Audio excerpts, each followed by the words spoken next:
వార్తలు, వార్తాపత్రికలోని కథనాలు, వార్తల వెనుక వాస్తవాలు, అలాగే వాటిపైన విశ్లేషణతో సాగే న్యూస్ అండ్ న్యూస్ కార్యక్రమానికి స్వాగతం. ఓవరాల్గా చూస్తే ఇవాళ ప్రధాన పత్రికల్లో చాలా కీలకమైన వార్తలు ఇవాళ మనకు కనిపిస్తున్నాయి. ఇందులో ముఖ్యంగా చూస్తే ఇవాళ రాజ్యాంగం 75వ వసంతోత్సవం సందర్భంగా ఇవాళ మనకి ప్రత్యేక కథనాలు ప్రతి వార్తాపత్రికలోనే కనిపిస్తున్నాయి.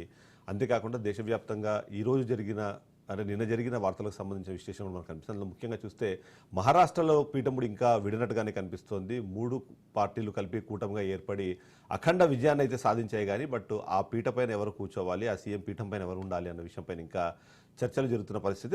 దేవేంద్ర ఫడ్నవీస్ దాదాపుగా ఖరారైనట్టుగా వార్తలు అయితే మనకు కనిపిస్తున్నాయి. ఆంధ్రప్రదేశ్ రాష్ట్రానికి సంబంధించి చూస్తే మాత్రం కీలకంగా గత ప్రభుత్వ హయాంలో జరిగిన కొన్ని స్కాములు కానివ్వండి, దానికి సంబంధించిన వార్తా కథనాలే మనకి ముఖ్యంగా కనిపిస్తున్నాయి. అంతేకాకుండా ఏవైతే టీడీపీ పార్టీ ఆరోపిస్తోందో ఆరోపణలకు సంబంధించిన ఎక్స్ప్లెనేషన్స్ మనకి వైఎస్ఆర్సీపీకి అనుకూలంగా పనిచేసే పత్రికకు సంబంధించిన వార్తాపత్రికలు మనకు కనిపిస్తున్నాయి. ఇక తెలంగాణకు సంబంధించి చూస్తే మాత్రం తెలంగాణ వార్తాపత్రికల్లో పూర్తి స్థాయిలో అదానికి సంబంధించిన వార్తలే మనకు కనిపిస్తున్నాయి. అదే సందర్భంలో లగచర్లకు సంబంధించిన ఘటన కాబట్టి నిన్న నిమ్స్లో మృత్యువాత పడ్డ బాలికకు సంబంధించిన వార్తలు కానీ మనకు కనిపిస్తున్నాయి. ఇందులో ముఖ్యంగా చూస్తే మాత్రం అదానికి సంబంధించిన వార్తలు నిజంగానే హెడ్లైన్స్ని టచ్ చేశాయని చెప్పొచ్చు. ఎందుకంటే మొదటి నుంచి కూడా అదానికి సంబంధించి కాంగ్రెస్ పార్టీ ఎప్పుడు వ్యతిరేకిస్తూనే ఉంది. అతనికి సంబంధించిన ఏదైతే వ్యాపార సామ్రాజ్య విస్తరణలో బీజేపీ పార్టీ పూర్తి స్థాయిలో అతనికి అనుకూలంగా పనిచేస్తుంది. అతను అనుకూలంగా పనిచేస్తూ తీసుకున్న నిర్ణయాల కారణంగానే ఆయన కుబేరుడుగా మారారు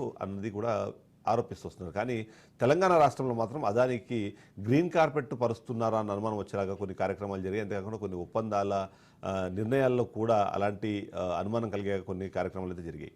దీనిపైన బీఆర్ఎస్ కానివ్వండి, బీజేపీ కానీ ఎప్పటికప్పుడు ఆరోపిస్తూనే ఉంది, విమర్శిస్తూనే ఉంది.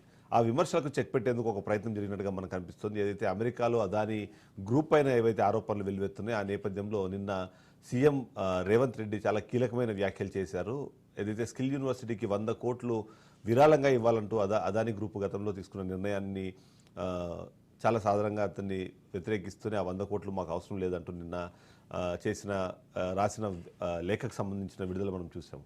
దీనికి తోడు చాలా క్లియర్గా అదాని గ్రూపు తెలంగాణ రాష్ట్రంలో ఎన్ని ప్రాజెక్టులు ఇప్పుడు నిర్మాణ దశలో ఉన్నాయి, ప్రస్తుతానికి ఆ ప్రాజెక్టులను ఎవరు ఓకే చేశారన్న విషయం పైన కూడా ఒక లిస్టుని విడుదల చేసిన పరిస్థితి మనకు కనిపిస్తుంది.